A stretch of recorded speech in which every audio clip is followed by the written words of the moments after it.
சாந்தி sister, பிஷியா இருக்கிறீங்களா? ஓம் சாந்தி brother, பிஸியா இருக்கேன். எல்லா சகோதர சகோதரிகளும் ஆனந்தமாக இருக்கிறீங்களா? சோ புனித திருக்குரான் பெண்கள்ன்ற அதிகாரத்தில் வரக்கூடிய, அதாவது 4வது அத்தியாயத்தில் வரக்கூடிய 111வது வசனத்துல வந்து நம்ம பார்க்க போறோம். சோ அது படிங்க சிஸ்டர். இன்னும் எவர் பாவத்தை சம்பாதிக்கின்றாரோ அவர் அதனை சம்பாதிப்பதெல்லாம் நிச்சயமாக தனக்கு கேடாகவே தான். இன்னும் அல்லாஹ் யாவற்றையும் நன்கறிகிறவனாக தீர்க்கமான அறிவுடையவனாக இருக்கின்றான். Okay, 112 sister. அன்றியும் எவர் யாதொரு தவறையோ அல்லது பாவத்தையோ சம்பாதித்து பின்னர் நிரபராதியான மற்றொருவர் மீது அதனை சுமத்தினால் அப்போது நிச்சயமாக அவர் அவதூறையும் பகிரங்கமான பாவத்தையுமே சுமந்து கொண்டவர் ஆவார். 113. இன்னும் நபியே, உம்மீது அல்லாவின் பேரருளும் அவனது கிருபையும் இல்லாதிருந்தால் அவர்களில் ஒரு கூட்டத்தினர் உம்மை வழித்தவர செய்ய முயன்றிருப்பர். இன்னும் அவர்கள் தங்களையே தவிர உம்மை வழிகெடுக்க முடியாது. அவர்கள் உமக்கு யாதொரு தீங்கிழைத்து விடவும் முடியாது. மேலும் அல்லாஹ் இவ்வேதத்தையும் ஞானத்தையும் உம்மீது இறக்கி வைத்தான். இன்னும் நீர் அறியாதிருந்தவற்றையும் அவன் உமக்கு கற்றுக் கொடுத்தான். மேலும் உம்மீது அல்லாஹ்வுடைய பேரருள் மகத்தானதாகவே இருக்கின்றது. அறியாதிருந்தவற்றையும் கற்றுக் கொடுத்தான். மேலும் உம்மீது அல்லாஹ்வுடைய பேரருள் மகத்தானதாகவே இருக்கின்றது. 114 சிஸ்டர். தர்மத்தை பற்றி அல்லது நன்மையானவற்றை பற்றி அல்லது மனிதர்களுக்கிடையில் சமாதானம் ஏற்படுத்துவதை பற்றி ஏவியவரை தவிர அவர்கள் பேசும் ரகசியங்களில் பெரும்பாலானவற்றில் யாதொரு நன்மையும் இல்லை. மேலும் எவர் அல்லாவின் பொருத்தத்தை நாடி அதை செய்தால் நாம் அவர்களுக்கு மகத்தான நற்கூலியை தருவோம். 115 சிஸ்டர். இன்னும் நேரான வழி இன்னதென்று தனக்கு தெளிவானதன் பின்னர் எவர் நம்முடைய தூதருக்கு மாறு செய்து விசுவாசிகளின் வழி அல்லாதவே வேறு வழியானதை பின்பற்றுகிறாரோ அவரை நாம் அவர் திருப்பிய தவறான வழியிலே திருப்பி விடுவோம். பின்னர் அவரை நரகத்தில் புகுத்தி விடுவோம். அது சென்றடையும் இடத்தில் மிக கெட்டது. 116. நிச்சயமாக அல்லாஹ் தனக்கு இணை வைக்கப்படுவதை மன்னிக்க மாட்டான். மேலும் இது அல்லாத குற்றத்தை தான் நாடியவர்களுக்கு மன்னிப்பான். இன்னும் யார் அல்லாஹ்வுக்கு இணை வைப்பாரோ அவர் திட்டமாக வெகு தூரமான வழிகேடாக வழிகெட்டு விட்டார். 117. அவனை தவிர்த்து அவர்கள் பெண் தெய்வங்களை தவிர வணக்கத்தில் வேறெதனையும் அழைக்கவில்லை.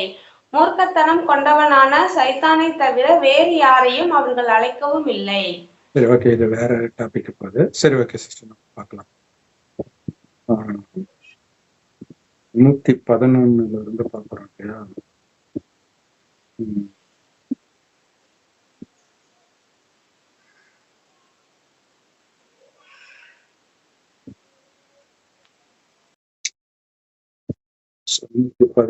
இன்னொரு டிரான்ஸ்லேஷன்ல நம்ம பார்க்கலாம். எவன் பாவத்தை சம்பாதிக்கிறானோ அவன் தனக்கு கேடாகவே அதை நிச்சயமாக சம்பாதிக்கிறான். அல்லாஹ் அறிந்தவனாகவும் ஞானமுடையவனாகவும் இருக்கிறான்.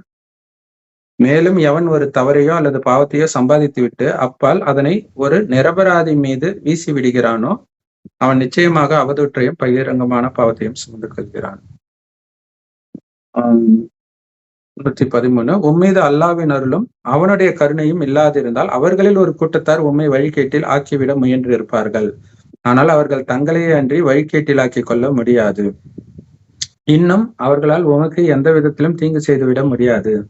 மேலும் அல்லாஹ் உம்மீது வேதத்தையும் ஞானத்தையும் இறக்கியுள்ளான். நீர் அறியாதிருந்தவற்றையும் அவன் உமக்கு கற்றுக் கொடுத்தான். உம்மீது அல்லாவின் அருட்கொடை மகத்தானதாகவே இருக்கின்றது. சரி, சொல்லு.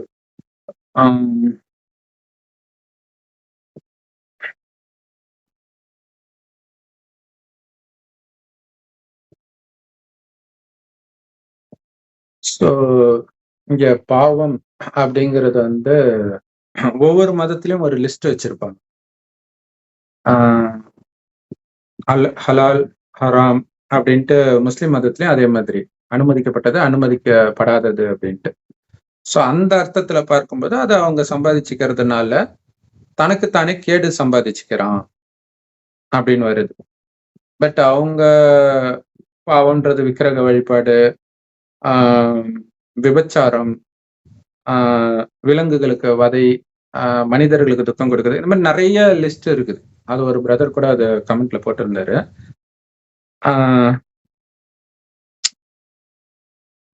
ஸோ அந்த லிஸ்ட்டை கூட படிக்கலாம்னு நினைக்கிறேன். ஸோ இதை வந்து ரோஷன் ஆலிம் அப்படிங்கிற ஒரு பிரதர் போட்டிருக்கிறாரு. ஸோ அதே மாதிரி அந்த எங்களுக்கு தெரியாத கருத்துக்கள் குரான்ல, ஏன்னா இது வந்து குரான்ல மூழ்கி இருக்கிறவங்க தான் இதை எடுக்க முடியும்.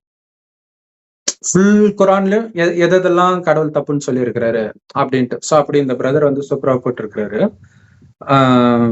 ஸோ அத இப்ப இந்த இதோட தொடர்பாகவும் வருது. குரான்ல எதெல்லாம் பாவம் சொல்லப்பட்டிருக்குன்னா, களவெடுக்க கூடாது, திருடுறது, பொய் சொல்லக்கூடாது, லஞ்சம் ஊழல் கூடாது, கடத்தல் கூடாது, வட்டி கூடாது, பதுக்கல் வியாபாரம் கூடாது, பிற மதத்தை நிந்தனை செய்யக்கூடாது, மிருக வதை கூடாது, நம்பிக்கை துரோகம் கூடாது, பிறரை ஏமாற்றக்கூடாது, பிறர் குறை பேசக்கூடாது, புரளி பேசுறது, பிறரை கேலி கிண்டல் செய்யக்கூடாது, நக்கல் அடிக்கிறது, பிறர் சொத்தை அபகரிக்க கூடாது, அனாதைகளை விரட்டக்கூடாது. சோ இந்த அனாதைகளை விரட்டக்கூடாதுன்றது வந்து நம்ம ஏற்கனவே குரான்ல பார்த்திருக்கோம். அதாவது அவங்க அதை பார்த்துக்க வேண்டியவங்க நிராகரிக்கிறது இல்லையா? இப்ப அப்பா அம்மா இறந்துட்டாங்கன்னா அடுத்தது என்ன, அப்பாவுடைய அண்ணன் தம்பி, அதுவும் இல்லைன்னா அம்மாவுடைய அண்ணன் தம்பி, அப்படி அல்லது அக்கா தங்கச்சி இவங்க வைப்பாங்க இல்லையா? சோ அதுதான் இங்க சொல்றாங்க. அனாதைகளை விரட்டக்கூடாது, ஒப்பந்தத்துக்கு மாறு செய்யக்கூடாது, பிசினஸ் பார்ட்னரு இந்த மாதிரி அமைச்சது. ஸோ அதுவுமே வந்தது குரான்ல நம்ம பார்க்கும்போது. பிறரை வம்பிழுக்க கூடாது. ஸோ இது வந்து அப்படியே ரத்தின சுருக்கமா ஒட்டுமொத்த குரான்ல உள்ள விஷயமும் போட்டிருக்கு. பெரிய விஷயம் இது, சூப்பர் இல்லையா இது? பிறரை வம்பிழுக்க கூடாது, எவரையும் கொல்லக்கூடாது, எவரையும் தூற்றி திரியக்கூடாது, எவர் மீதும் தப்பெண்ணம் கூடாது, கடும் வார்த்தை பிரயோகம் கூடாது. ஸோ இது எல்லாமே பிரம்மகுமாரிகள்ல இறைவன் சொல்றதும் வருது, எல்லாமே வருது இல்லையா?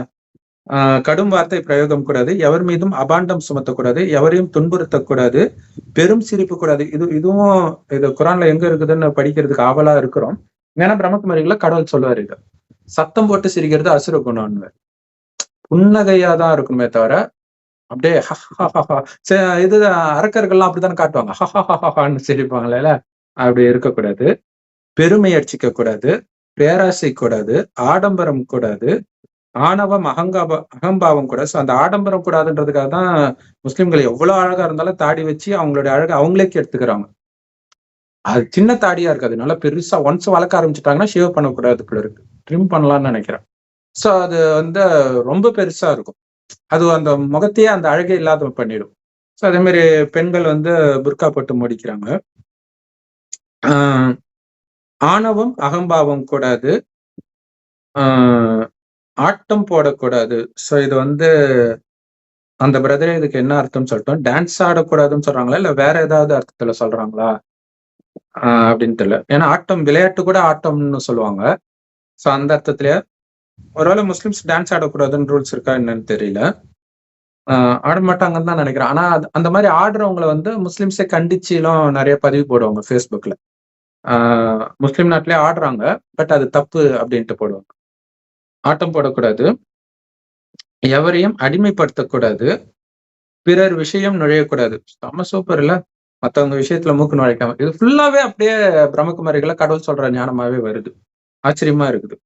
அனுமதியின்றி பிறர் வீடு போகக்கூடாது, எவரையும் கடிந்து கொள்ளக்கூடாது. இது ஆக்சுவலா பாத்தீங்கன்னா தமிழ்நாட்டிலே இப்படிதான் இருந்துச்சு இதுக்கு முன்னாடி எல்லாம். பெண்கள் வெளியிலே வரமாட்டாங்க, அந்த பர்தாவுக்குள்ளாரே இருப்பாங்க தமிழ்நாட்டிலேயே. அந்த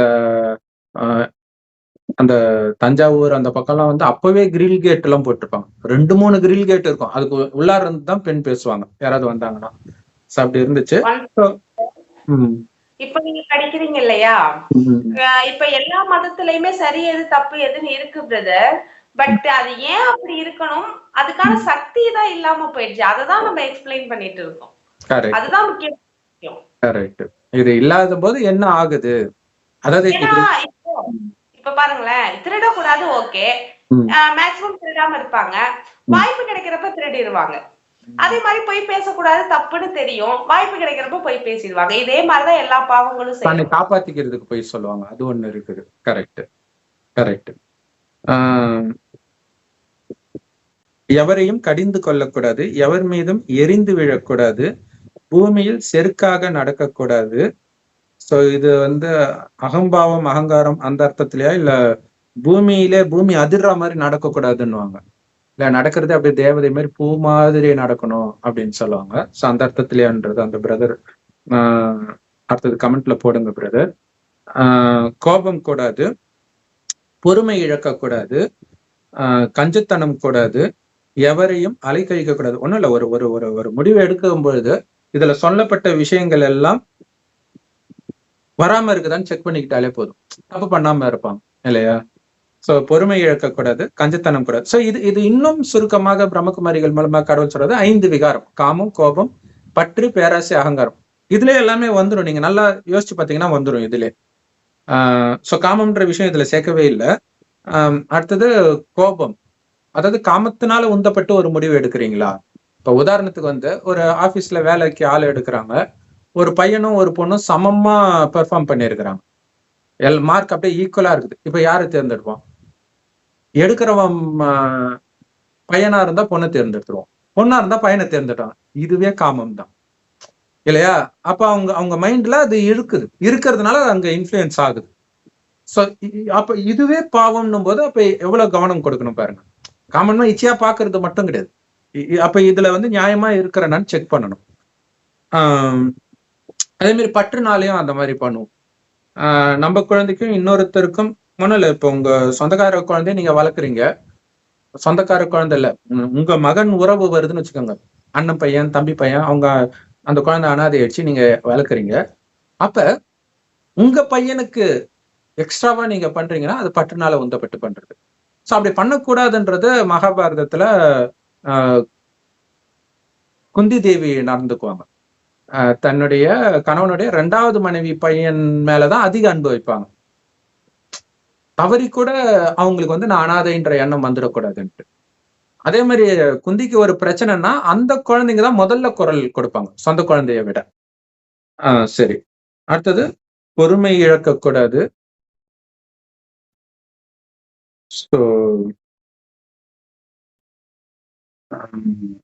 பிறரை கேலி கிண்டல் செய்யக்கூடாது, அனாதைகளை விரட்டக்கூடாது, எவர் மீதும் எரிந்து விழக்கூடாது, பூமியில் செருக்காக நடக்கக்கூடாது, பொறுமை இழக்கக்கூடாது, கஞ்சத்தனம் கூடாது, எவரையும் அலைக்கழிக்க கூடாது. சோ இந்த கஞ்சத்தனம் கூடாது, இது மட்டும் பிரம்மகுமாரிகள் மூலமாக கடவுள் கொடுக்கிற ஞானத்துல சிக்கனம் இருக்கணும் அப்படின்னு சொல்றாரு. சோ இந்த ஒரு விஷயம் மட்டும், ஏன்னா சிக்கனம் ரொம்ப முக்கியம் எல்லாத்துலயுமே. வார்த்தையில சிக்கனம்ன்றது காசுக்கு மட்டும் கிடையாது. வார்த்தை, எண்ணங்கள், தேவையற்ற எண்ணங்களை உருவாக்குறது, தேவையற்ற வளன்னு பேசிக்கிட்டு இருக்கிறது. சோ இதெல்லாம் கட் பண்ணும். ஒரு 100 வார்த்தை பேச வேண்டிய இடத்துல 10 வார்த்தை பேசி முடிச்சிடுங்க அப்படிங்கிறார். அதே மாதிரி காசும் உங்க இஷ்டத்துக்கு செலவு பண்ணக்கூடாது. இறைவனுடைய வழிப்படி இறை சேவையில் மட்டும், அதாவது பிரம்மகுமாரி ஆன பிறகு இறை சேவை அல்லது இறைவனுடைய வழிப்படி நடக்குதா? இப்ப உதாரணத்துக்கு நம்ம ஒரு அந்த யாரோ ஒரு சொந்தக்காரங்க அக்கான்னு நினைக்கிறோம், ஒரு சிஸ்டருடைய அக்கா வீட்டுல பிரியாணி செய்ய போறாங்க, சிக்கன் பிரியாணி. அரிசி இல்ல. அந்த அரிசி இவங்க கிட்ட கேட்டிருக்கிறாங்க, பிரியாணி செய்ய போறேன்னு சொல்லிதான் கேட்கறாங்க.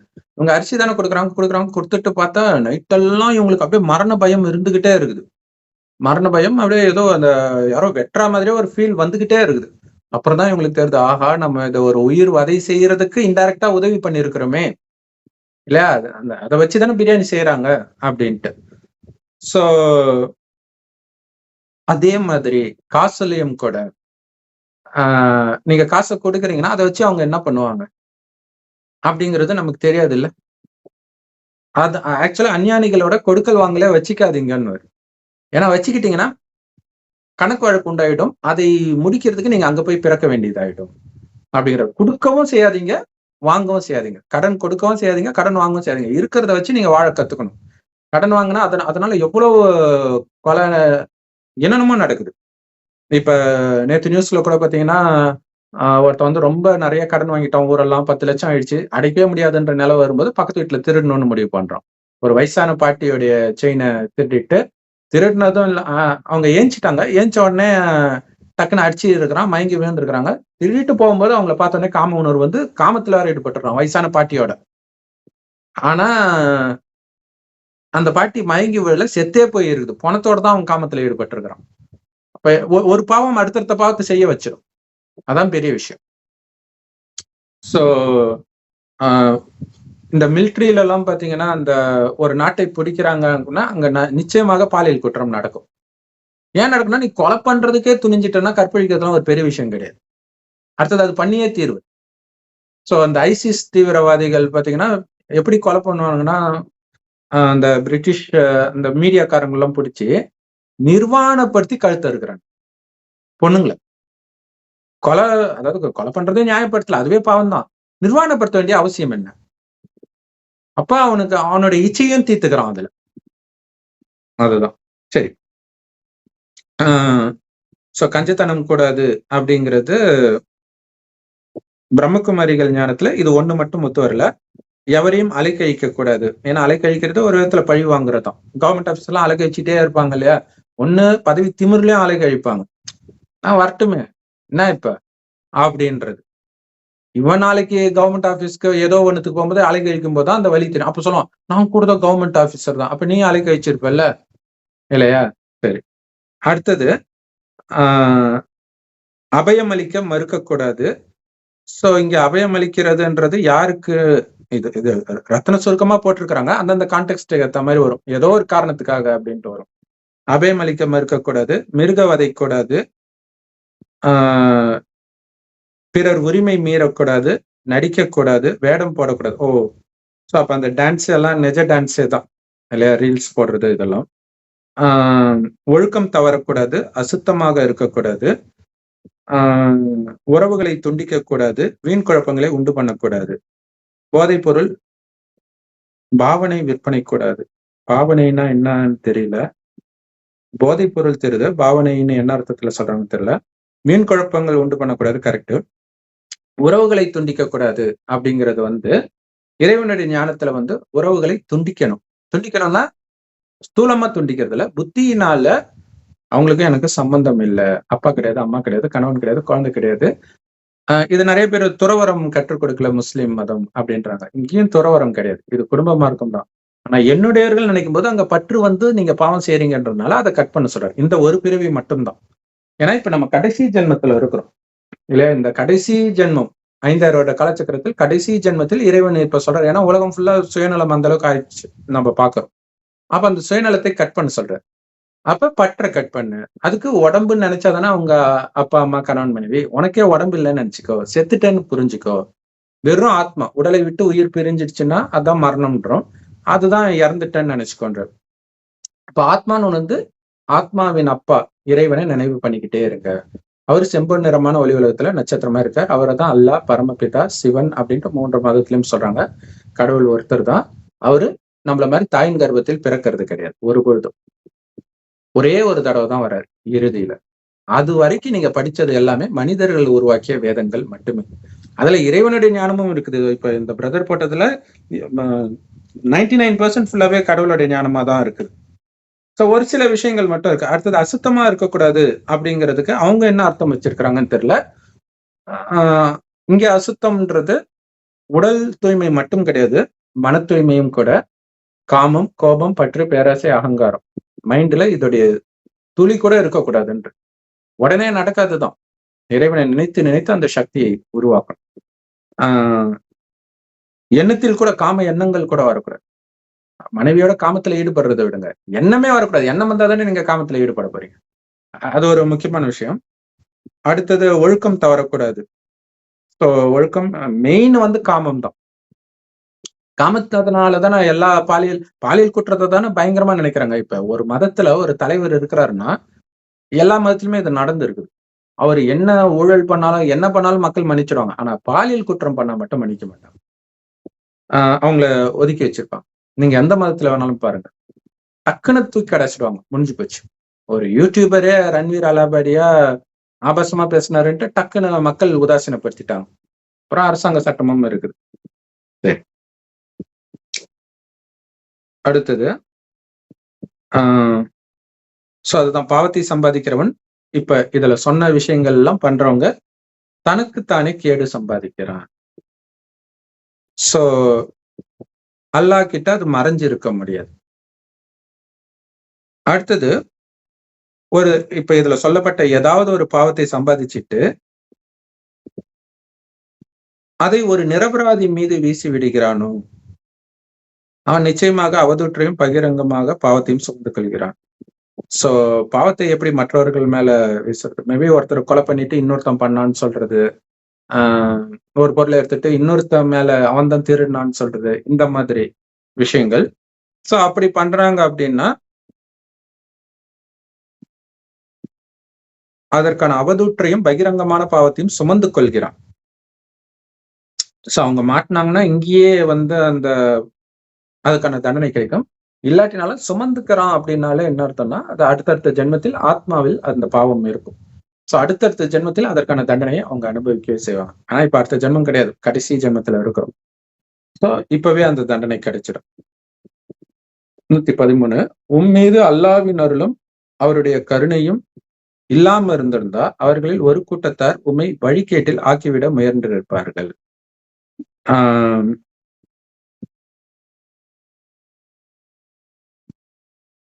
அதாவது இந்த மதங்கள் சொல்ற விஷயம் இல்லையா? இது ஆக்சுவலா இது பாத்தீங்கன்னா நம்ம சொல்றோம் இல்லையா, கடைசியில உலகம் அழியும் போதுதான் இறைவன் வர்றார். கடைசி 100 வருடம் ஒரு வயோதிகர் வீட்டுல இந்த ஞானத்தை கொடுக்கிறார். சோ இந்த ஞானத்தை சாரம் என்னன்னா ஆத்மான்னு இறைவனை நினைக்கணும். இதுதான் கடவுள் கொடுக்கிற செய்தி. சோ அவர் எப்படி இருக்கான்னு தெரிஞ்சாதானே நினைப்போம். அப்ப அவர் எப்படி இருப்பாருன்னு அவருக்கு தானே தெரியும். செம்பொன் நிறமான ஒளி உலகத்துல நட்சத்திரம் மாதிரி இருக்கிறார். சோ இதை பரந்தாமம்னு இந்துக்களும் பரலோகம்னு கிறிஸ்தவர்களும் சொல்றாங்க. ஆனா அவங்களுக்குமே தெரியாது இது எப்படி இருக்கும்ட்டு. கடவுள் வரும்போதுதான் நமக்கு தெரியுது. இதை ஹர்ஷ்ன்னு முஸ்லிம்களும் சொல்றாங்க. சோ இங்கதான் கடவுள் இருக்கிறார். ஆத்மாக்களும் அங்கதான் இருக்கும். நாம பிறப்பிறப்பு சக்கரத்தை வரும். ஆரம்பத்துல சொர்க்கமா இருக்குது, சுகத்தை அனுபவிக்கிறோம். இதே பூமி போக போக 2500 வருஷம் கழிச்சு நரகமாகுது. கடைசி 100 வருடம் இறைவன் இந்த ஞானத்தை கொடுக்கிறார் இல்லையா? காமத்தை விடணும், கோபத்தை விடணும், பற்று பேராசை அகங்காரத்தை விடணும். சோ இதுல என்னன்னா இப்ப கோபத்தை விடுறது யாருக்கும் பிரச்சனை கிடையாது. பற்ற விடுறதுன்றது அன்பாதான் இருப்போம். மற்றவர்களுக்கு தெரியாது. நம்ம மனசுக்குள்ள இறைவனை தவிர எனக்கு யாரும் இல்லை அந்த உணர்வுல இருக்கணும். இனிமை தன்மையை கட் பண்ணக்கூடாது. அது ரொம்ப முக்கியமான விஷயம். ஆனா என்ன அந்த காமத்தை விடணும்ன்றது அது கணவனுக்கோ மனைவிக்கோ தெரிஞ்சிடும் இல்லையா? ஏன்னா அவங்களும் அதுல ஈடுபட்டு இருக்கிறதுனால சோ அதனால அதுல பிரச்சனை வரும். அதுதான் சொல்றது. கடவுளுடைய கருணை இல்லாம இருந்திருந்தா அவங்க உன்னை வழிகேட்டுல செலுத்தி இருக்க முடியும். அடுத்தது சோ இதை மெயினா சொல்ல வந்தது என்னன்னா, இப்ப இறைவன் கொடுக்கிற ஞானத்தை நம்ம எல்லார்கிட்டையும் சொல்றோம். மத ஸ்தாபகர்கள் ஒரு மதத்தையும் ஸ்தாபனை பண்றாங்களா, புத்தர், நபி, இயேசு கிறிஸ்து, இவங்கெல்லாம் கடைசியில எடுப்பாங்க இந்த ஞானத்தை. சோ கடைசியில எடுத்துட்டு முயற்சி பண்ண முடியாதனால சொர்க்கத்துக்கு வர மாட்டாங்க. எல்லா ஆத்மாவும் மேல போயிடும். முயற்சி செஞ்சு யார் காம கோபம் பற்று பேராசை அகங்காரம் கொஞ்சம் கூட இல்லாதவர்களா இருக்கிறாங்களோ அவங்கதான் அங்க வருவாங்க சொர்க்கத்தில். ஏன்னா சொர்க்கத்துல அந்த குணத்தை தான் ஆத்மா எடுத்துட்டு போவோம். எப்படி பாவத்தை சுமந்து செல்லும் சொல்லப்பட்டிருக்குது இல்லையா குரான்ல, அதே மாதிரி அந்த குணத்தை எடுத்துட்டு போவோம். அந்த குணம் தான் பாவமாகவோ புண்ணியமாகவோ இருக்கும். இப்ப உதாரணத்துக்கு நாளுக்கு நாள் பாத்தீங்கன்னா குழந்தைங்களுக்கு ரொம்ப சின்ன வயசுல அந்த பாலியல் குற்றங்கள்லாம் ஈடுபடுறாங்க. அது காரணம் என்ன அப்படின்னா அது முன் ஜென்மத்துல மூழ்கி இருக்கிறது அப்படியே வரும். உலகம் நாளுக்கு நாள் கெட்டு போறது காரணம் என்னன்னா ஒவ்வொரு ஜென்மத்துல இருக்கிற ஆத்மா தானே அடுத்த ஜென்மத்துக்கு வருது. சோ அப்ப வர வர சமுதாயம் மோசமாதான் ஆயிட்டு இருக்கும். இப்ப கடவுள் சொல்றாரு உலகம் அழிய போகுது, இப்ப உன்னுடைய குணத்தை நீ மாத்திதான் ஆகணும். ஏன்னா இல்லாட்டினா தண்டனையும் கிடைக்கும் இப்ப உலக அழிவின் பொழுது. ஆனா நான் சொல்றபடி நீ நடந்து நீயே உன்னை மாத்திக்கிட்டனா, மெயினா இறைவனை நினைக்க அந்த சக்தி வரும். இறைவனுடைய குழந்தை நான் நினைக்கும் போது, இறைவனுடைய குழந்தை தான் எல்லாரும் நினைக்கும் போது அவங்க எல்லாரையும் சகோதரன் சகோதரியா பார்ப்பீங்க. இதுதான் உறவை கட் பண்றது. வேற எந்த உறவும் கிடையாது. மனைவி கிடையாது, எந்த பெண்ணை பார்த்தாலும் இச்சையா பாக்குறது, உடம்பை பார்த்தா தானே அது வரும். ஆத்மாவை பாத்தீங்கன்னா, ஏன்னா ஆத்மா ஆணாகவும் பிறக்கும் பெண்ணாகவும் பிறக்கும், மாறி மாறி. இப்ப நான் ஆண் உடல்ல இருக்கிறேன், இதுக்கு முன்னாடி பெண் உடல்ல இருப்பேன், அதுக்கு முன்னாடி ஆண் உடல்ல, மாறி மாறி வரும். சோ அப்ப அந்த ஒளிப்புள்ளியிலே இருக்கும்போது கண்ணுக்கு தெரிகிற இந்த சரீரத்துல மயங்க மாட்டீங்க. கண்ணுக்கு தெரியுற எதுலயுமே மயங்கக்கூடாது. அதுக்குதான் கடவுள் 3வது கண், சிவனுக்கு 3வது கண்ணுன்றாங்களே, அந்த படத்துல இருக்கிறது சிவன் கிடையாது. அது சங்கர்ன்னு சொல்லுவோம். சிவலிங்கம் வச்சிருக்கிறாங்களே, அதுதான் கடவுள். ஜோதி சொரூபம். வேற ஒண்ணும் கிடையாது. அது தெரியாதனால என்னென்னமோ தப்பா அர்த்தம் கொடுத்துட்டு இருக்கிறாங்க. சோ அப்படி நீங்க இறைவனை நினைக்கிறதுக்கு யாரும் தடை பண்ண முடியாது. ஆனால் இறைவன் நினைவுல இருக்கும்போதுதான் நீங்க அந்த காமம், கோபம், பற்று, பேராசை, அகங்காரத்துல இருந்து வெளில வர முடியும். அப்புறம் கரிமீன் சாப்பிடறதை விடுறது, பூண்டு வெங்காயம் சாப்பிடறதை விடணும், வெளியில சாப்பிடறதை விடணும். யார்கிட்டயுமே இறைவனுடைய ஞானத்தை எடுத்து இறைவனுடைய வழிப்படி காமத்தை விட்டு தூய்மையா இருக்கிறவங்க, அதாவது பிரம்மகுமாரிகள் மூலமாக சாது சன்னியாசிகளும் தூய்மையா இருப்பாங்க, கன்னிகாஸ்திரிகளும் தூய்மையா இருப்பாங்க. அவங்க உணவு சாப்பிடறது இல்லை. ஏன் அப்படின்னா அவங்க லட்சியம் இல்லாம வேற வழி இல்லாம தூய்மையா இருப்பாங்க. கணவன் மனைவியோட ஒன்னா இருந்துகிட்டே காமத்தில் ஈடுபடாம அந்த சலனம் கூட இல்லாம இருக்கிறது. அப்பதான் உங்களுக்கு உண்மையிலே சக்தி இருக்குதானே தெரியும். சோ அப்படி இறைவன் நினைவுல இருந்து இருந்து அந்த சக்தியை நிரப்பிக்கிறவங்களுடைய கையினால சமைக்கப்பட்ட உணவை சாப்பிடலாம். வேற எதுவுமே சாப்பிடக்கூடாது. எங்கேயுமே ஹோட்டல்லையும் சாப்பிடக்கூடாது, சொந்தக்காரங்க வீட்லயும் சாப்பிடக்கூடாது. இல்லாட்டினா அந்த அவங்க எந்த எண்ணத்துல சமைக்கிறாங்களோ அது அந்த உணவுல இருக்கும், அந்த வைப்ரேஷன். அது பிரம்மகுமாரி ஆகிட்டீங்க, ஆகுறதா என்ன? தூய்மையா இருக்கணும், இறைவன் நினைவிலே இருக்கணும், நீங்களே சமைத்த உணவே சாப்பிடுறீங்க. அப்படியே இருக்கும்போது ஒரு 2-3 மாசம் கழிச்சு ஏதோ ஒரு காரணத்தினால சொந்தக்காரங்களோ எங்கேயோ ஒண்ணு சமைக்கிற உணவை நீங்க சாப்பிடுறீங்கன்னா உங்களுக்கு டக்குன்னு தெரியும். இந்த காம உணர்வு வர்றது, கோபம், வீண் விஷயம் பேசிக்கிட்டு இருக்கிறது, இந்த உணர்வு வரும். சோ இது உங்க அனுபவத்துலதான் தெரியும். அப்ப எங்க கச்சாலும் சாப்பிடுவோம், எது கச்சாலும் சாப்பிட்டு இருக்கிறவங்களுக்கு தெரியாது. கூவத்துல இருக்கிறவங்களுக்கு கூவத்துல இருக்கிற நாத்தம் தெரியாது இல்ல. வெளியில இருந்து திடீர்னு கூவத்துக்கு போனாதான் நாரும். சோ அந்த மாதிரி நீங்க தூய்மையா இருந்துட்டு மறுபடியும் அந்த பழைய உலகத்துக்கு வரும்போது உங்களுக்கு தெரியும். இன்னும் கேட்டீங்கன்னா பூண்டு வெங்காயம் சாப்பிட்றவங்க பக்கத்துல உங்களால நிக்க முடியாது, அப்படி நாரும் அவங்க வேர்வை. ஆனா நம்மளே பூண்டு வெங்காயம் சாப்பிட்டுட்டு இருக்கும்போது உங்களுக்கு தெரியாது, நாத்தத்தோட நாத்தமா தெரியாது. தூய்மை ஆகும்போது உங்களுக்கு அது தெரியும் நல்லாவே. சரி. சோ அதனால இறைவன் வழிப்படி நீங்க நடந்தீங்கன்னா இறைவனுடைய கருணைன்றது அதுதான். இங்க இறைவனுடைய கருணைன்றது ஒருத்தர் மட்டும் ஸ்பெஷலா அவர் தேர்ந்தெடுத்துக்கிறாரு அப்படி கிடையாது. இறைவனுக்கு எல்லாரும் குழந்தைதான். கடைசியா இந்த நரகத்துல, அதாவது இறைவனுடைய வழிப்படி நடக்கிறவங்க ஆரம்பத்திலே வருவாங்க, 100% நடக்கிறவங்க. அதுல கொஞ்சம் கம்மியா இருக்கிறவங்க கொஞ்சம் லேட்டா தான் பிறவி எடுப்பாங்க, அது வரைக்கும் மேலே தான் இருப்பாங்க. சோ அப்படி நரகத்திலயுமே ஒரு மதத்திலயும் வராங்க இல்லையா, அது கூட கடைசியில ஜென்மம் எடுக்கிறவங்களும் இருக்கிறாங்க. இப்பதான் வந்தே இருக்கும், அவங்கதான் ஃபேமஸ் ஆனவங்களா இருப்பாங்க எல்லா துறையிலுமே. அப்ப அவர்களை கூட கடவுளோட குழந்தைதான், அதே அன்போட தான் அவரு பார்ப்பாரு. ஆனா பிரச்சனை அவருடைய அன்புல கிடையாது. நீங்க அவர் மேல அன்பு வைக்கிறீங்களா, இல்ல அந்த புலன் இன்பத்தை கொடுக்கக்கூடிய மனித வழியே புடிச்சுக்கிட்டு கடவுளை நிராகரிக்கிறீங்களா? அப்ப இறைவனுடைய அன்பு வந்தா இறைவனுடைய வழிப்படி நடக்கும் பொழுதுதான் நீங்க அன்பை அவர் மேல அன்பு வைக்கிறீங்கன்னு அர்த்தம். கடவுள் உங்க மேல செலுத்துற அன்புக்கு பிரதிபலனாக நான் சொல்வதை போல் நடந்து காட்டுங்கள், என்னை மாதிரி தூய்மையாகி காட்டுங்கள் அப்படின்னு கடவுள் சொல்றாரு. அவருக்கு சமமா ஆகுறது. சோ அதனாலதான் சிவன் பார்வதி திருமணம் பண்றாங்க இல்லையா. சோ அந்த பார்வதி எல்லாமே மனிதர்களா தான் இருப்பாங்க, சிவன் லிங்கமாக இருக்கும். மதுரை மீனாட்சி திருக்கல்யாணத்திலயும் பாத்தீங்கன்னா அதே மாதிரி திருவண்ணாமலையில சிவன் பார்வதி பாத்தீங்கன்னா சிவன் லிங்கத்துல இருக்கும், பார்வதி உடலோட இருப்பாங்க. எப்படி உடல் இல்லாதவர் உடல் இருக்கிறவங்களை திருமணம் பண்ணிக்க முடியும்? சோ இங்க விஷயம் புத்தியினால இறைவனையே நினைச்சுக்கிட்டு இருக்கிறது. மற்றபடி உடல் சார்ந்த திருமணம்னா அது கேட்க தப்பாயிடும், அந்த மாதிரி விஷயம் கிடையாது. சோ எல்லாரும் இறைவனுடைய மனைவிகள், பரிசுத்தமான மனைவிகள். இப்ப நீங்க பரிசுத்தமா ஆகிறதன் மூலமாக தான் இறைவனை கணவனாக நினைக்கும் போதுதான் நீங்க பரிசுத்தமான மனைவி ஆவீங்க. மற்றவர்கள் கிட்ட இருந்து உங்களுடைய புத்தி விலகும். அப்படியே அந்த பரிசுத்தத்தோட அங்க சொர்க்கத்துல பிறப்பீங்க. சோ அப்ப நீங்க பெண்ணா இருந்தால் உங்களுக்கு பரிசுத்தமான கணவன் கிடைப்பார்கள், ஆனா இருந்தா பரிசுத்தமான மனைவிகள் கிடைப்பாங்க. ஏன்னா எல்லாருமே இங்க ஞானத்தை எடுத்துட்டு தூய்மையாகி வரவங்க. சோ அப்படி நீ தூய்மையா இருக்கிற இல்லையா, அதுதான் இறைவனுடைய அருள் கருணை எல்லாமே. அந்த ஞானத்தை கொடுக்கறது, சக்தியும் கொடுப்பார். அப்படி இல்லைன்னா நீ விழுந்திருப்ப இல்லையா. அவங்க முயன்று இருப்பார்கள், அவங்க முயற்சி பண்ணதான் செய்வாங்க. ஆனா நீங்க விழறீங்களா இல்லையா, அதை பொறுத்துதான் இருக்குது. சோ அவங்களதான் அவங்க கெடுத்துக்க முடியும், உமக்கு எந்த தீங்கும் செய்துவிட முடியாது. ஆனா அப்படியே இறைவனே கெட்டியா புடிச்சுக்கிட்டு இருக்கும் இல்ல. இப்ப காமத்தை விடுறீங்கன்னா உங்களுக்குள்ளே காம உணர்வு இருந்துகிட்டு நீங்க காமத்தை விட முடியாது.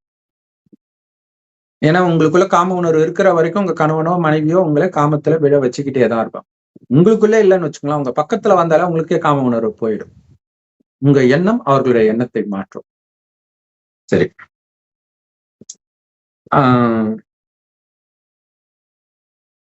மேலும் அல்லாஹ் உன் மீது வேதத்தையும் ஞானத்தையும் நீர் அறியாதிருந்தவற்றையும் உனக்கு கொடுத்தான். இல்ல இது வரைக்கும் அறியாதது எது? இல்ல இப்ப முஸ்லிம் மதத்துல வந்து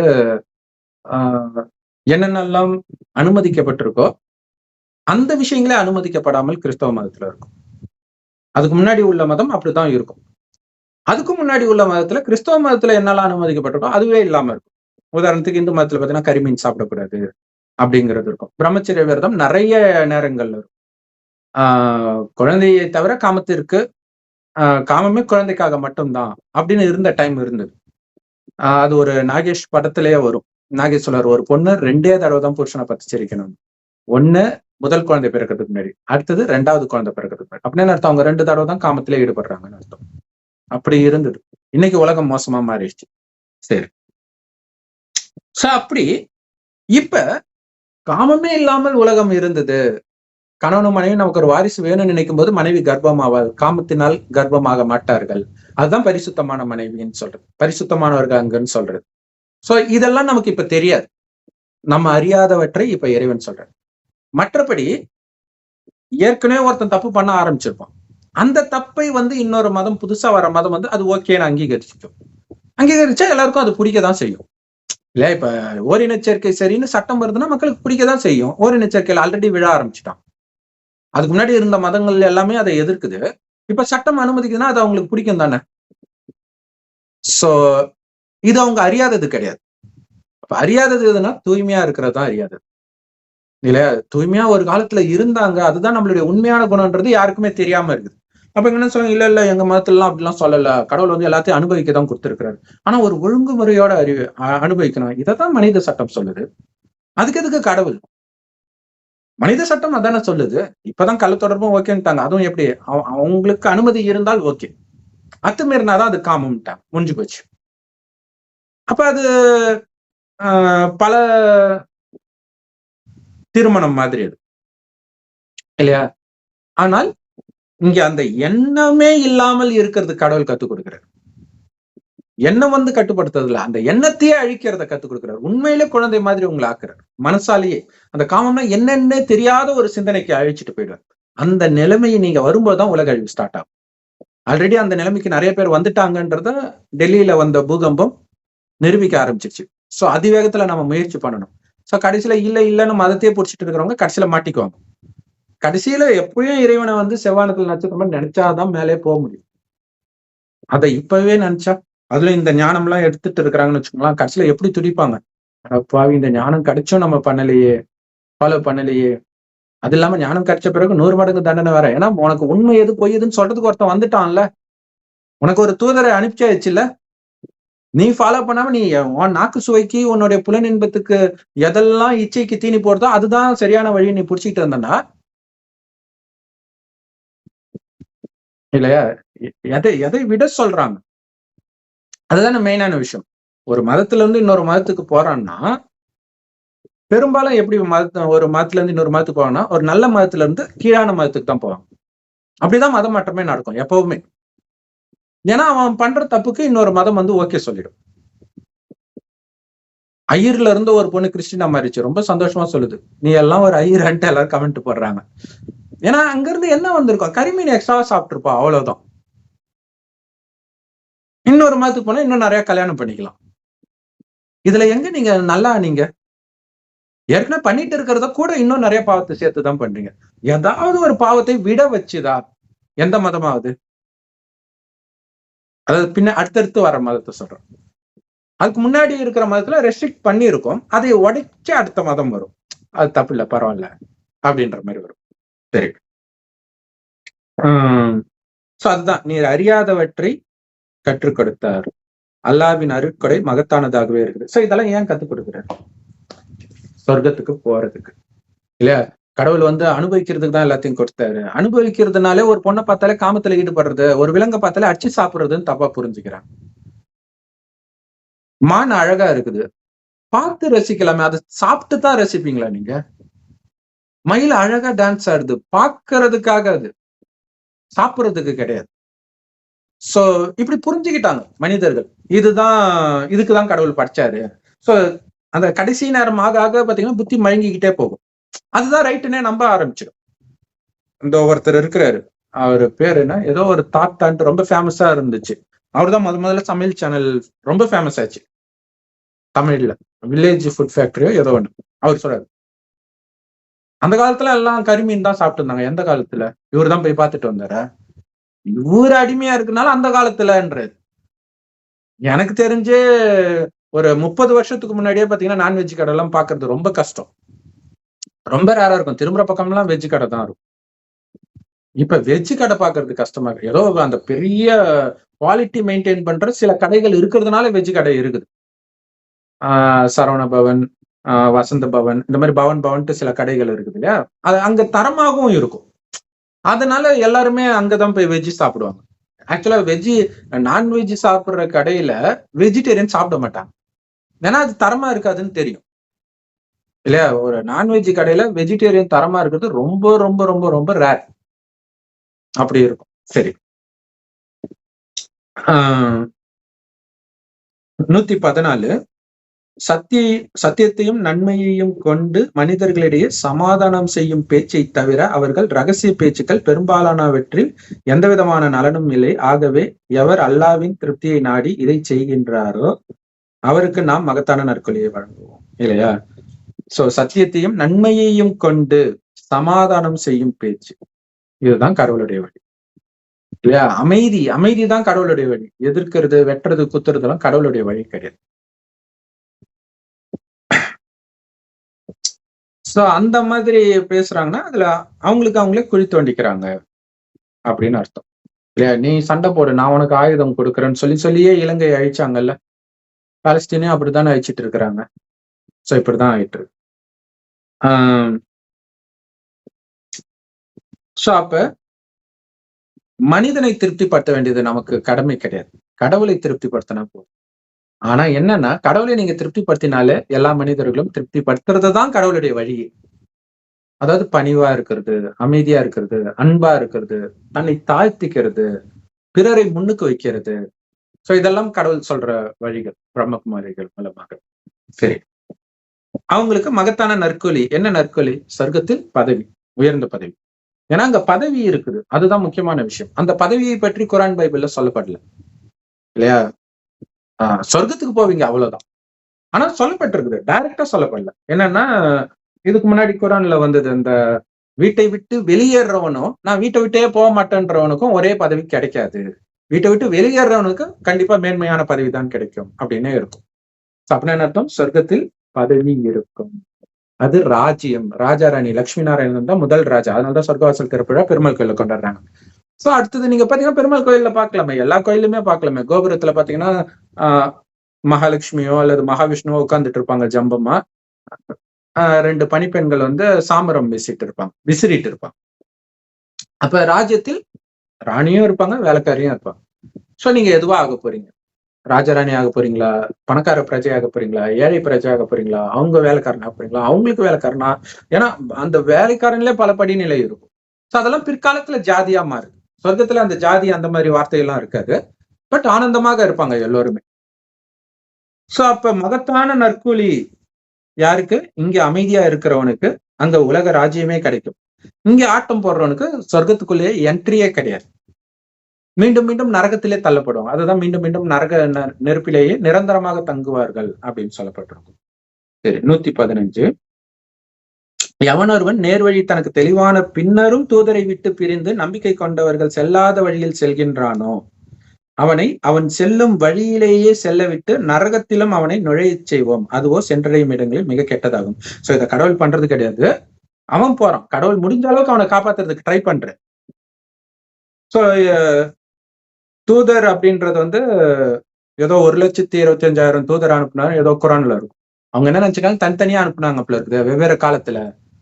ஒரே நேரத்தில் தான் கடவுள் வந்த பிறகுதான் அவருடைய செய்தியை மேல இருந்து அவர் தான் எடுத்துட்டு வர முடியும். ஏன்னா மேல யாருக்கிட்டையும் பேச முடியாது. அவருக்கு வாயும் கிடையாது பேசுறதுக்கு, மற்றவர்களுக்கு காதும் கிடையாது கேட்கறதுக்கு. சோ இந்த பூமிக்கு அவரு தான் வர்றாரு. உண்மையிலே இறை தூதராக இறைவனே தான் வர்றாரு. ஆனா அந்த செய்தியை மற்றவர்களுக்கு நாம எடுத்துட்டு போய் கொடுக்கிறோம். சோ அப்ப நாமளும் தூதராகிறோம். அப்ப தூதர் மூலமாக இதுதான் ரைட்டுன்னு தெரிந்த பிறகும் இச்சையின் காரணமாக இறைவனின் வழிப்படி நடக்காமல் வேற வழியில, இதுக்கு முன்னாடி என்ன வழியில இருந்தானோ அதே வழியிலே எவன் போறானோ அவன் நரகத்தில் நுழைய செய்வோம் இல்ல, அவன் நரகத்தில் நுழையிறதுலே ஆர்வமா இருக்கான். இன்னும் உலகம் மோசமாயிட்டே இருக்கும். அப்ப இப்ப பாக்குறோம்ல, எங்க பார்த்தாலும் பாலியல் குற்றம் நடக்குது. அவன் மனைவியோட காமத்துல மூழ்கிதான் அடுத்த ஜென்மத்துல வரும்போது அவனால கட்டுப்படுத்த முடியாத நிலை வரும். பாத்தீங்கன்னா இப்ப திருப்பூர்ல இப்ப சமீபத்திய நியூஸ், திருப்பூர்ல ஒரு கணவன் மனைவி ஒடிசால இருந்து வராங்க. அவங்க முஸ்லிமான்னு தெரியல, பட் அவங்க கூட பேச்சு கொடுத்த இளைஞர்கள் முஸ்லிம்கள் 3 பேருமே. அவங்க பீகார் மாநிலத்தை சார்ந்தவர்கள். அப்ப இவங்க விரக்தியா இருக்கிறாங்க. ஒரு வேலைக்கு வந்தோம், கிடைக்கல அப்படின்னும் போது, நீங்க போறீங்க, நாங்க திருப்பூர்ல தங்கியிருக்கோம், நாங்களே வேலை கொடுக்குறோம் வாங்க அப்படின்னு சொல்லிட்டு அவங்க வீட்டுக்கு போன உடனே இவங்க வேலை காட்ட ஆரம்பிச்சுட்டாங்க. கதவை சாத்திட்டு பாலியல் பலாத்காரம் பண்ண ஆரம்பிச்சிட்டாங்க. சோ அந்த காமம் ரைட்டுன்றது ஒரு டைமுக்கு அப்புறம் அந்த வெறியை தூண்டும். கரிமீனை சாப்பிட கரிமீனே காமத்தை பயங்கரமா தூண்டும். அது இல்லாம கரிமீனே இப்ப ஊசி போட்டுதான் வளர்க்குறாங்க. அந்த ஹார்மோன் இன்ஜெக்ஷன் அது இன்னும் உங்களுடைய ஹார்மோனை தூண்டும். ஒரு உதாரணத்துக்கு, பக்கத்துல ஒரு பூனை வளர்க்குறாங்க முஸ்லிம் சகோதரர். பார்த்தா அந்த பூனையால காமம் இல்லாம இருக்கவே முடியல. அதை அடிச்சா கூட திரும்ப வருது. இன்னொருத்தவங்க வீட்டுல பாத்தீங்கன்னா அவங்க சைவம் உணவு தான் சாப்பிடுவாங்க. இந்த ஞானத்தை எடுத்தவர்கள், அந்த பூனை காமத்தின் பக்கமே போக மாட்டேங்குது. இப்ப எவ்வளவு டிஃபரன்ஸ் இருக்கு பாருங்க. இப்ப பூனையாலே காமத்தை விட முடியலன்னா அதை வளர்க்குறவங்க நிலைமை என்ன ஆகும்னு யோசிச்சு பாருங்க. அதான் அங்க முக்கியமான விஷயம். அப்ப இந்த மாதிரி நிலை, இந்த மாதிரி பாலியல் குற்றம் செய்யக்கூடிய ஒரு சூழ்நிலையில கட்டுப்படுத்த முடியாம போய் மாட்டுவாங்க. ஆணா இருந்தாலும் சரி, பெண்ணா இருந்தாலும் சரி. நிறைய கள்ள தொடர்பு பயங்கரமா இருக்கிறத நம்ம பார்க்கிறோம். சோ காமத்தை விடாத வரைக்கும் உங்களால கள்ள தொடர்பை விட முடியாது. ஒரு டைம் இல்லைனாலும் ஒரு டைம் கண்டிப்பா மாட்டுவீங்க. சோ அது உங்க குடும்பத்தை தானாவே அழிச்சிடும். அது ஒண்ணு. இன்னும் பாலியல் குற்றம் அந்த மாதிரி குழந்தை மைனர் பெண்கள், மைனர் பசங்க இவங்க கிட்ட வேலை காட்டும் போது அது ஒரு நாள் இல்லைனாலும் ஒரு நாள் வெளில தெரிஞ்சிடும். அப்ப தண்டனை கிடைக்கும் பயங்கரமாக. சோ மத தலைவர்களே விழுறாங்களே, அதுல உங்களுக்கு தெரியலையா? ஒரு மத தலைவர் எந்த நேரமும் குரானே கதி, பைபிளே கதி, கீதையே கதின்னு இருக்கிறவனாலே காமத்தை விட முடியலன்னா மற்றவனால எப்படி விட முடியும்னு நீங்க நினைக்கிறீங்க? இல்லையா? கண்டிப்பா முடியாது. சோ அந்த உணவு பழக்கம் எல்லாத்தையுமே இறைவன் சொல்ற மாதிரி எல்லாத்தையும் தூக்கி கிடைச்சிட்டு இறைவன் நினைவினால் சமைக்கப்பட்ட உணவை இறைவனோடு சேர்ந்து சாப்பிடுறது. அப்ப அதுவும் சொல்றாரு, சாப்பிடும்போது நீங்க எனக்கு ஊட்டி விட்டுட்டு சாப்பிடுங்கன்ற. சோ கிறிஸ்தவ மதம், இந்து மதம், பிரம்மகுமாரிகள், கிறிஸ்தவ மதம் முஸ்லிம் மதம் ரெண்டுமே ஒண்ணுதான். ரெண்டுமே பாத்தீங்கன்னா இறைவனுக்கு நன்றி செலுத்திட்டு சாப்பிடுவாங்க. ஏதோ ஒரு பிரேயரோ ஏதோ ஒண்ணு சொல்லிட்டு சாப்பிடுவாங்க. இந்துக்கள் என்ன பண்ணுவாங்க, கடவுளுக்கு படைச்சிட்டு சாப்பிடுவாங்க. சோ அதுலயே டிஃபரன்ஸ் தெரிஞ்சுவாங்க. கடவுளுக்கு முதல்ல வச்சிட்டு எனக்கு கொடுத்ததே நீதான், நீ முதல்ல சாப்பிடு, நான் சாப்பிடுறேன் அப்படின்னு சாப்பிடுறது. பிரம்மகுமாரிகள் கடவுளுக்கே ஊட்டி விட்டுட்டு சாப்பிடுவாங்க. ஆனா கடவுள் சாப்பிடுவாரா அப்படின்னா சாப்பிட மாட்டார். ஏன்னா அதுக்கு உடம்பு கிடையாது சாப்பிடுறதுக்கு. ஆனாலும் அவர் ஊட்டி விட சொல்றார். ஏன்னா இதெல்லாம் ஒரு அந்த பாவனை வெளியில இருந்து உங்க புத்தியை இழுத்து அவரோட இணைத்து அவருக்கு ஈக்குவலா தூய்மை ஆக்குறதுக்கான யுக்தி. அதே மாதிரி அவரை காதலனா கணவனா நினைக்க சொல்றதா எதுக்குன்னா, வெளி உலக மனித குப்பையில உங்க புத்தி மாட்டக்கூடாதுன்றதுக்காக. சோ அதை நீங்க அப்படியே வாழ வாழ உங்களுக்கு தெரிய ஆரம்பிக்கும். அப்படி நீங்க சாப்பிடும்போது, என்னை மறந்து நீங்க சாப்பிடும்போது நீங்க சாத்தானோட சாப்பிடுறீங்கன்னு கடவுள் சொல்றாரு. தானாவே உங்களுடைய புத்தி வந்துடும். சோ அப்ப உங்களுக்கு அந்த டிஃபரன்ஸ் தெரியும் பாருங்க, இல்லையா? சும்மா அப்படி பிரேயருக்கு ஒரு மந்திரம் சொல்றது, அதுவும் இருக்குது இந்து மதத்துல, இல்லையா? சிவார்ப்பணம், பிரம்மார்ப்பணம் அப்படின்ட்டு பிராமணர்கள் குறிப்பா ஃபாலோ பண்ணுவாங்க. சொல்றதுக்கும் இறைவனோடய வாழறதுக்கும் வித்தியாசம் இருக்குது இல்ல? சொல்றதுல என்ன உணர்வா இருக்குது, இல்லையா? ஆனா இறைவனோடவே வாழறது. சோ ஒளிப்புள்ளியா இறைவன் அங்க இருக்கார். இன்னும் ஆழமாக இந்த ஞானம் கேட்கும்போது தெரியும், இது ரெண்டுத்துக்கும் நடுவுல ஒளி உலகம். கடவுள் ஒரு வயோதிகர் உடல்ல இந்த ஞானத்தை கொடுக்கிறார். அவர் சரீரத்தை விட்ட பிறகு ஒளி உடல்ல இங்க இருப்பார். அந்த ஒளி உடல்ல தான் மலக்குகள் அப்படின்னு முஸ்லிம் மதத்துல சொல்றாங்க, ஏஞ்சல் அப்படின்ட்டு கிறிஸ்தவ மதத்துல சொல்லுவாங்க. சோ அங்க இருப்பார். அவர் உடம்புல இப்ப இறைவன் இருக்கிறார். அப்ப நம்ம புத்தியினால அங்க போய் அவரோடவே சாப்பிடுவோம். சோ இதோடைய நினைவு தான் இந்து மதத்துல விஷ்ணு பக்தர்கள் எல்லாம் பாத்தீங்கன்னா அந்த கருடனை பார்த்துட்டு தான் அந்த பூஜை பண்ற பழக்கம் இருக்கும். தசாவதாரம் படத்துல கூட காட்டுவாங்க இல்லையா? சோ அப்ப என்னன்னா கடவுள் பறந்துகிட்டே இருக்காரு, விஷ்ணு வந்து கருடன் மேல பறக்குறாரு அப்படின்னு சொல்லிட்டாங்க. ஆனா அவங்களுக்கு தெரியாத விஷயம் என்னன்னா, கருடன் தான் விஷ்ணுவே, கருடன் மேல இருக்கிறது தான் சிவன், அதாவது கடவுள். அதாவது என்ன அர்த்தம்னா, ஒளி உடல்ல இறைவன் இருக்கிறார். அந்த இறைவன் இல்ல, பிரம்மா. அவரை தான் ஆதாம் சொல்றோம். இறைவன் யார் உடல்ல வராரோ அவரு இப்ப ஒளி உடல்ல இருக்கிறார். சோ அவர் ஒளி உடல்ல பறந்துட்டு இருக்கிறதுனால அது ஒரு பறவையோட ஒப்பிட்டுட்டாங்க. சோ அவர் உடலுக்குள்ள இறைவன் இருக்கிறார், பூர்வ மத்தியில நட்சத்திரம் மாதிரி. பிரம்மாவுடைய ஆத்மாவும் இருக்கும், இவருடைய ஆத்மாவும் இருக்கும். அதனாலதான் கீதை வந்து அந்த ரதத்துல சொல்லப்பட்டது மாதிரி அந்த ரதத்தோடவே காட்டுவாங்க எப்பவுமே. ரத யாத்திரை அப்படிங்கறதும் ஃபேமஸா இருக்குது. அது காரணம்னா ரதம்ன்றது உடல், இறைவன், அதாவது நம்ம ஒவ்வொரு ஆத்மாவுக்கும் உடம்பு வந்து ரதம் தான். அந்த ரதத்தில் இறைவனும் வந்து ஞானத்தை கொடுக்கிறார், பிரம்மா உடலில். சோ அதுதான் கீதை வந்து அந்த ரதத்துல அர்ஜுனனுக்கு கிருஷ்ணர் கொடுத்தார். அதாவது ஒரு ரதத்தில் 2 ஆத்மாக்கள், ஒண்ணு சாதாரண ஆத்மா, இன்னொன்னு பரமாத்மா, இறைவன் அப்படின்னு அர்த்தம்.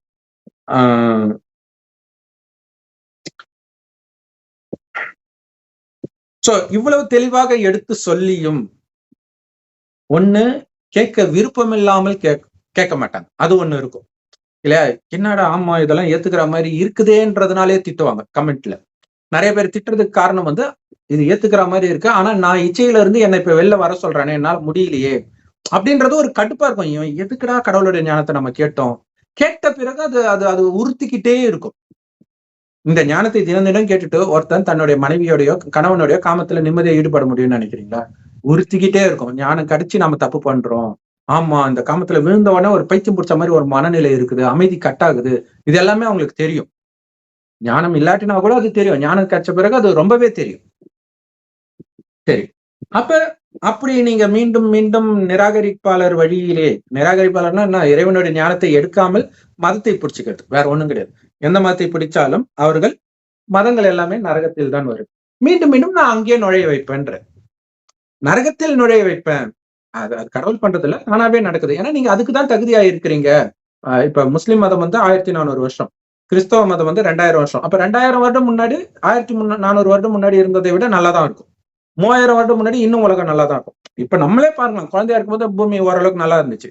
இப்ப 30-40 வருஷத்துல மோசமாகிறத பாக்குறோம். இன்னும் 40 வருஷத்துல இருக்கு கற்பனை கெட்டாத மாதிரி மோசமாயிடும். ஆனா இது அப்படியே ரிவர்ஸ்ல போய் பாருங்க, 400 வருஷம் முன்னாடி, 4000 வருஷம் முன்னாடி, 5000 வருஷம் முன்னாடி, அதான் சொர்க்கம். சோ அங்க நீங்க போகணும்னா அதுக்கு நீங்க தகுதிப்படுத்திக்கணும். அப்ப தூய்மையா இருந்துச்சுல, கொஞ்சம் கொஞ்சமா தூய்மை இழந்தாங்க. இப்ப மீண்டும் நீ தூய்மை ஆயிட்டனா நீ அங்க போயிடலாம். நீ தூய்மை இழக்கிறதுலே கவனமா இருந்தனா நீ உனக்கு இந்த இடம் தான் பிடிச்சிருக்கு போல இருக்குதுன்ட்டு நரகத்திலே மீண்டும் மீண்டும் நீங்க பிறப்பீங்க. அதுதான் கடவுள் சொல்றாரு, 5000 வருடத்துல என்ன நடக்குதோ அதே தான் திரும்ப திரும்ப நடக்கும். இப்ப கடவுளை விட்டீங்கன்னா என்றென்றைக்கும் கடவுளை விட்டுட்டீங்கன்னு அர்த்தம். ஏன்னா எப்ப வந்தாலும் இறைவன் கொடுக்கும்போது இதே மாதிரிதான் கடவுளை விட்டுருவீங்க. சரி, சோ அந்த நரகம் சென்றடையும் இடங்களில் மிக கெட்டதாகும் இல்லையா? இப்ப இன்னும் உலகம் மோசமாக போகுது. இப்ப நரகம், இப்ப பாலஸ்தீனத்துல இருக்கிறவங்க இது நரகம் இல்லைன்னு சொல்லுவாங்களா? உக்ரைன்ல இருக்கிறவங்க சொல்லுவாங்களா? இதுல இருந்து காப்பாத்துங்கன்னு தான் அவங்க கேட்கிறாங்க. அப்படின்னாலே இது நரகத்துல இருந்து காப்பாத்துங்க தானே மனுஷன் அழுவான். பூமியில இருந்து காப்பாத்துங்கன்னா அழுவான். இப்ப இதே பூமி தான் சொர்க்கமா இருந்துச்சு, இப்ப நரகம் ஆயிடுச்சு, துக்கம் இருக்கிறதுனால காப்பாத்துறதுக்காக அழுவுறோம். ஏரோப்ளேன் போகுது, தீ பிடிச்சிக்குது ஒரு ரெக்கையில, வெறும் முஸ்லிம்ஸா இருக்கிறாங்க, அல்லாஹு அக்பர் அல்லாஹு அக்பர் அல்லாஹு அக்பர்ன்றாங்க. அப்பதான் உண்மையிலே கடவுளை நினைச்சு அவங்க கூப்பிட்டு இருப்போம் இல்லையா? அந்த பயத்துலதான். அதுக்கு முன்னாடி சும்மா உதட்ட அளவுல சொல்லிட்டு இருப்போம். சோ அப்ப எதுக்கு கூப்பிடுறாங்க? என்னை காப்பாத்துங்க காப்பாத்துங்கன்றான். சோ அப்ப மற்றபடி அங்க வந்து பயத்துலதான் கூப்பிட்டுட்டு இருக்கிறான், மற்றபடி இறைவனை நினைச்சிட்டு இருக்கிறான், அப்படியே இறைவனுடைய அன்புலயே அப்படியே உடலை விட்டு உயிர் பிரிஞ்சுது அப்படி கிடையாது. அவன் காப்பாத்தணும் காப்பாத்தணும்ன்றதுக்காக அவன் கத்திட்டு இருக்கிறான். சோ இப்ப இறைவன் சொல்றாரு, உலகம் அழியத்தான் செய்யும், நீங்க அழிவற்ற ஆத்மா, நீங்க போக போற இடம் சொர்க்கம், அதை நினைத்து நீங்க ஆனந்தமா இருக்கணும். அப்ப உடலை விட்டு உயிர் பிரியறத மாதிரி ஆனந்தம் உங்களுக்கு எதுவுமே கிடையாதுன்ற. சோ இங்க மாயையோடு நடக்கிற யுத்தம், பற்று பிடிச்சி இழுக்கும், காமம் பிடிச்சி இழுக்கும், இதையெல்லாம் வெட்டி அப்பால போ சாத்தானேன்னு தள்ளிட்டு போறதுதான் இங்க யுத்தம், புனித போருன்றது. மனிதர்களை கொலை பண்றது கிடையாது. அவங்க தவறாக புரிஞ்சுக்கிறாங்க, அது அவங்க அதிர்ஷ்டம் கூட புரிஞ்சுக்கலாம் நம்ம. சரி, ஓகே. 116 வந்து இணை வைக்கிறத பத்தி வருது. ஸோ அதை நம்ம அடுத்த வீடியோல பார்க்கலாம் சிஸ்டர். ஓம் சாந்தி. தேங்க்ஸ் ஃபார் வாட்சிங். ஆக்சுவலா இன்னொரு சகோதரர் கூட ஒரு நல்ல கமெண்ட் போட்டிருந்தாரு. சரி, அடுத்த வீடியோல போறோம். ஸோ இது மாதிரி நல்ல கமெண்ட் வந்து கண்டிப்பா நம்ம வந்து டெய்லியும் ஒருத்தருடைய கமெண்ட்டை வந்து படிப்போம். ஸோ அந்த மாதிரி நல்ல ஆக்கம் பூர்வமான கமெண்ட்டை கண்டிப்பா போடுங்க. ஓம் சாந்தி. தேங்க்ஸ் ஃபார் வாட்சிங். ஏன்னா இந்த மாதிரி ஒரு நல்ல கமெண்ட்டை போடும்போது ஒரு குரான்ல இவ்வளவு விஷயம் இருக்குதான்னு முஸ்லிம்களுக்கே தெரியாது இல்லையா? இவ்வளவு இது போட்டிருக்கிறாங்க. ஸோ அவரு ஆலிம் அப்படின்னா அந்த குரானை படித்தவர்கள் அப்படின்னு சொல்றாங்க. ஸோ உண்மையிலே அந்த ஆலிமா இருந்ததற்கான பலனை அந்த சகோதரர் வந்து வெளிப்படுத்தியிருக்கிறார். ஸோ அது மாதிரி நீங்க வெளிப்படுத்துங்க. கண்டிப்பா நாம அது இல்லாம கமெண்ட்லயும் இருக்கும், நாமளும் படிப்போம். ஓம் சாந்தி. தேங்க்ஸ் ஃபார் வாட்சிங். Thank you sister. Thank you brother. ஓம் சாந்தி.